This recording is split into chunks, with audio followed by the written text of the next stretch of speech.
মহানন্দার চর পর্যন্ত বিক্রি করে দিচ্ছে। আমরা সেই খবর দেখিয়েছিলাম, দেখুন সেই ছবি আমরা দেখিয়েছিলাম যে কিভাবে মহানন্দার চর বিক্রি হয়ে যাচ্ছে। 31শে মে অর্থাৎ ঠিক দুদিন আগে, গত শনিবার। আর তারপর এবার সেই চর বিক্রি বন্ধ। মহানন্দার নদীর চর দখল করে জমি বিক্রির খবর আমরা যে দেখিয়েছিলাম, তার ফলেই এবার ঘটনাস্থলে সেচ দপ্তর।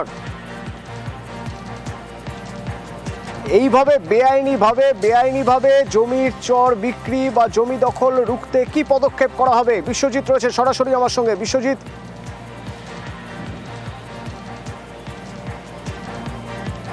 দেখো, দুদিন আগেই কিন্তু এই মহানন্দা নদীর চর ভাতিগঞ্জ এলাকা, যেখানকার গ্রামবাসীরা কিন্তু দীর্ঘদিন ধরে প্রশাসনের বিভিন্ন দপ্তরে দ্বারস্থ হয়েছিল যে এই মহানন্দা নদীর চর ধীরে ধীরে জমি মাফিয়ারা কিন্তু একেবারে দখল করছে, একেবারে চারিদিকে বেড়া লাগিয়ে সেই জমি কিন্তু হাত বদল হচ্ছে। এবং তার খবর পাওয়ার পর প্রশাসনের কাছে আবদার করে, কিন্তু শেষ পর্যন্ত নিউজ 18 বাংলা গত শনিবার খবরের পর পদক্ষেপ শুরু হলো। দেখা গেল একেবারে সেচ দপ্তরের আধিকারিক টিম এই ঘটনাস্থলে পৌঁছয় এবং তারা কিন্তু সরেজমিনে তদন্ত করে দেখে কত পরিমাণ সরকারি জমি রয়েছে এই মহানন্দার চরে আর কতটা জমি বা বেদখল। সমস্ত কিছু তারা স্থানীয় গ্রামবাসীদের নিয়ে কিন্তু একটা সরেজমিনে তদন্ত করে। কিছুদিনের মধ্যেই তদন্ত রিপোর্ট উঠে আসবে। যে গ্রামবাসীরাও কিন্তু এই কাজে যথেষ্ট খুশি। তারা যেটা জানাচ্ছে, দীর্ঘ 6 মাস ধরে তারা কিন্তু প্রশাসনের বিভিন্ন দপ্তরের কাছে কিন্তু অভিযোগ জানিয়েছিল। শেষমেশ নিউজ 18 বাংলা খবরের পর প্রশাসন দ্বারস্থ হয়েছে। যদিও ভূমি রাজস্ব আধিকারিকের বিরুদ্ধে কিন্তু ক্ষুব্ধ স্থানীয় গ্রামবাসীরা। তারা বলছে ভূমি রাজস্ব দপ্তর যেভাবে ডিমার্কেশন, তারা যদি একটু তৎপর হতো তাহলে হয়তো এইরকম পরিস্থিতি হতো না। স্বাভাবিক, খুব স্বাভাবিক। ধন্যবাদ বিশ্বজিৎ। টিভি চ্যানেলকে ধন্যবাদ, অনেক অনেক ধন্যবাদ। মমতা সরকারকেও অনেক ধন্যবাদ যে উনি আমাদের এটা এগ্রিকালচার ডিপার্টমেন্টকে একটু লক্ষ্য করছে, দেখতেছে। হ্যাঁ, এগ্রিকালচার ডিপার্টমেন্ট আসছিল, তারা আমাদেরকে আশ্বাস দিল যে আমরা একটু দেখব যে কি আছে ব্যাপারটা না আছে। আমরা তো এমনি বলতে পারবো না, আমরা কাগজপত্র নিয়ে বেলারের সঙ্গে আলোচনা করে দেখতেছি কি আছে না আছে। গত 6 মাস থেকে প্রশাসন কোনো অ্যাকশন নেয়নি। এনাদের নিউজ ছাড়ার পর জায়গায় আসছে, স্পটে এসে আমাদের সব ইরিগেশন ডিপার্টমেন্টকে আমরা সব দেখাইলাম। দেখার পর উনি আমাদের যেটা আশ্বাস দিল যে কিছু না কিছু একটা ভালো হবে, যেহেতু এটা নদীর জমি। कंप्लेन मिला लेटर, तो मैंने ऊपर फॉरवर्ड किया। वेलारू वीडियो डीएम मैडम को जनाई। तुरंत एक्शन उन लोग फील्ड में उतर गए और इरिगेशन डिपार्टमेंट आए, इंक्वायरी करके गए हैं। इंक्वायरी करके अगर सरकारी जमीन मिलता है तो वहां पे जल्दी से जल्दी बोर्ड लगाया जाए। ওটা যেটুকু ভেজ সেটুকু আলাদা করে রাখা আছে, ইয়ারমার্ক করা আছে। বোর্ডটা লাগাতে পারিনি কারণ আড়াই ম্যাডাম ছিলেন, আপনার ট্রেনিং এ ছিলেন। আর এই বুধবার আজকে 2 তারিখ, তো 4 তারিখে বোর্ড লাগানোর পরিকল্পনা আমাদের আছে। পুলিশকে নিয়ে গিয়ে আমরা ওখানে বোর্ড ভিজিট করবো যে কোনটা ভেস্টল্যান্ড আর কোনটা রাইট ল্যান্ড, কারণ প্লটটার মধ্যে কিছুটা ভেস্ট আছে, কিছুটা প্রাইভেট ল্যান্ড আছে। বাড়ি বাড়ি পরিশ্রুত পানীয় জল দেওয়ার উদ্যোগ নিয়েছিল জলপাইগুড়ি পুরসভা। জমি জটে আটকে গিয়েছিল কাজ। এবার জমি জট শেষে ট্রায়াল রান শুরু হয়ে গেছে, আর এই ট্রায়াল শেষেই মিলবে বাড়ি বাড়ি জল।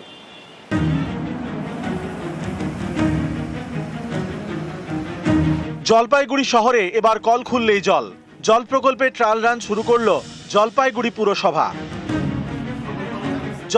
পুরসভা। 2017 সালে এখানে জল প্রকল্পের কাজ শুরু হয়। তিস্তার জল পরিশ্রুত করে বাড়ি বাড়ি পৌঁছবে, এর জন্য বরাদ্দ করা হয় 152 কোটি টাকা। কাজ অনেকটা এগিয়েও যায়, কিন্তু জমি জটের কারণে সেই কাজ থমকে যায়। সেই জটই সম্প্রতি কেটেছে। এরপরেই ট্রায়াল রান শুরু করলো জলপাইগুড়ি পুরসভা। 3 মাস ধরে চলবে ট্রায়াল। আমরা নভেম্বর ডিসেম্বরের মধ্যে 2025-এর একদম টার্গেটের মধ্যেই আমরা কমপ্লিট করছি। প্রতিদিন মাথা পিছু 135 লিটার জল দেওয়া হবে, প্রায় 3 লক্ষ মানুষ জল পাবে। আগামী দিনে আরেকটা জলাধার, আরেকটা ওয়াটার ট্রিটমেন্ট প্ল্যান্ট হতে চলেছে। ট্রায়াল শেষে কল খুললেই বাড়ি বাড়ি জল। পুরসভা জানিয়েছে প্রতিদিন তিস্তার 58 লক্ষ গ্যালন জল পরিশ্রুত করা হবে। সেই জল পাবেন প্রায় 3 লক্ষ বাসিন্দা। আগামী ডিসেম্বরের মধ্যে বাড়ি বাড়ি জল পৌঁছানোর টার্গেট নিয়েছে পুরসভা। অত্যন্ত আনন্দের খবর। এটা সাপ্লাই হলে জলপাইগুড়িবাসীর খুবই উপকৃত হবে।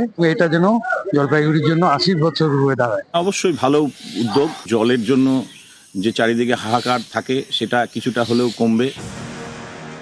জলপাইগুড়ি থেকে শান্তনু কর, নিউজ 18 বাংলা। পূর্ব মেদিনীপুরের খেরজুরি কলেজের প্রাক্তন অধ্যক্ষ একটা বাগান করেছেন। সেই বাগানে অনেক রকম আম, আবার দেখা যাচ্ছে কোনো একটা গাছে নানা রকমের আম।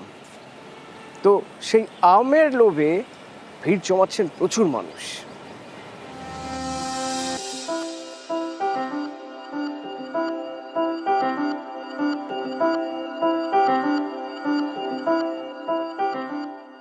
একটা আম গাছ, সেই গাছেই নাকি একাধিক রকমের আম। একটি ডালে জাপানি মিয়াজাকি, আরেক ডালে দেশি হিমসাগর।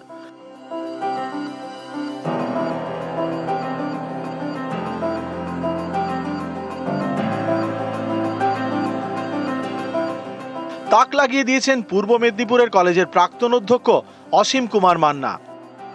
আমাদের দেশের যেসব লিজেন্ডারি আম, ভালো ভালো জাতের আম, সেগুলো নষ্ট হয়ে যাচ্ছে, যেগুলো লোকে আর করছে না, নামও জানে না, সেই সব আমগুলোকে মালদা, মুর্শিদাবাদ সহ রাজ্য এবং দেশের বিভিন্ন জায়গা থেকে সংগ্রহ করে সেগুলোকে আমাদের বাগানে আমরা বাঁচিয়ে রাখার চেষ্টা করছি এবং এটা প্রপাগেট করার চেষ্টা করছি। অসীম কুমার মান্না গাছ ভালোবাসেন। 2 বছর আগে চাকরি থেকে অবসর নেন, তারপর বাগান নিয়েই মজে। পাশে পেয়েছেন ছেলে অর্পণকে। একটু একটু করে বাগানে এখন নানা প্রজাতির আম গাছ। তার মধ্যে রয়েছে দেশি হিমসাগর, ল্যাংড়া, আম্রপালি, ফজলি, তেমনি বিদেশি মিয়াজাকি, চিয়াং ম্যাঙ্গো, পালমারের মতো আম। এক একটা গাছে বিভিন্ন ধরনের আম। এর জন্য গাছে করা হয়েছে গ্রাফটিং। আমি দেশের এবং বিদেশের বিভিন্ন জায়গাতে ঘুরি আমের জাত সংগ্রহ করার জন্য, এবং করে থাকি এখনো পর্যন্ত 450 বা তার কিছু বেশি জাত সংগ্রহ করেছি, এখন আর গুনি না।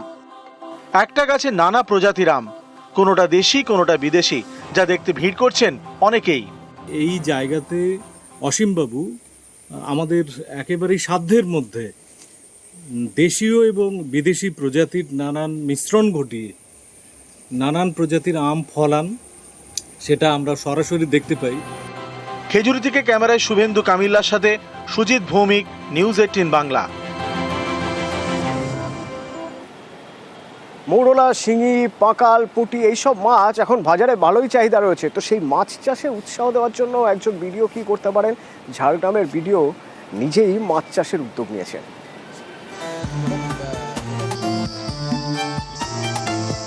মিষ্টি জলের মাছ, জিভে জল আনা স্বাদ। সেই মৌরলা, পুঁটি, শিঙ্গি মাছ বাজারে প্রায় পাওয়াই যায় না। এসব মাছের যোগান বাড়াতে উদ্যোগী ঝাড়গ্রামের গোপীবল্লভপুর 2 নম্বর ব্লকের ভিডিও নীলোৎপল চক্রবর্তী।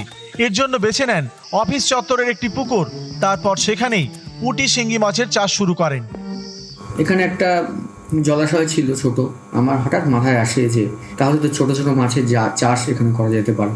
এই বিলুপ্ত প্রায় মাছগুলো সম্পর্কে মানুষ জানতে পারবে, তাদের স্বাদ উপভোগ করতে পারবে। এখানকার যারা আসবে এখানে, তারা যদি জানতে পারে তারা উৎসাহিত হবেন। ভিডিওকে সাহায্য করছেন জেলার মৎস্য দপ্তরের অফিসাররাও। পুকুরের জল যাতে ভালো থাকে তার জন্য থানকুনি লিলির চাষও হচ্ছে। যা রোগের প্রাদুর্ভাব, আপনার ফ্যাটি লিভার বলুন, ডায়াবেটিস বলুন, বা বিভিন্ন পুষ্টিগত মানে ঘটিত যে রোগগুলা হয়, সেই রোগগুলাকে কিছুটা নিরাময় করার জন্য আমরা সেই জন্য চুনো মাছের চাষ করছি। মৌরলা, পুঁটি, শিঙি, মাগুর, কই, যেগুলা আমাদের ডাক্তাররাও বলে থাকেন যে ছোট ছোট মাছ খান। মাছ চাষে উৎসাহ দিতে উদ্যোগী ভিডিও, তার দেখা দেখি গোপীবল্লভপুরের অনেকেই এগিয়ে এসেছেন। তাদের পুকুরেও এখন পুঁটি, পাকালের ভিড়। আমাদের যে ছোট ছোট পুকুর ছিল ওগুলোতে আমরা নর্মালি সাদা মাছের চাষ করতাম। বর্তমানে এটা দেখে আমরা ওই বিলুপ্তপ্রায় মাছ, শিঙি, মাগুর, কই, এইসব মাছের চাষে উৎসাহ পেয়েছি। ব্লক থেকে সহায়তা পেয়েছি নানা রকম। ব্লকের যিনি আধিকারিক আছেন তিনি সহায়তা করেছেন কিভাবে করা যায় চাষ।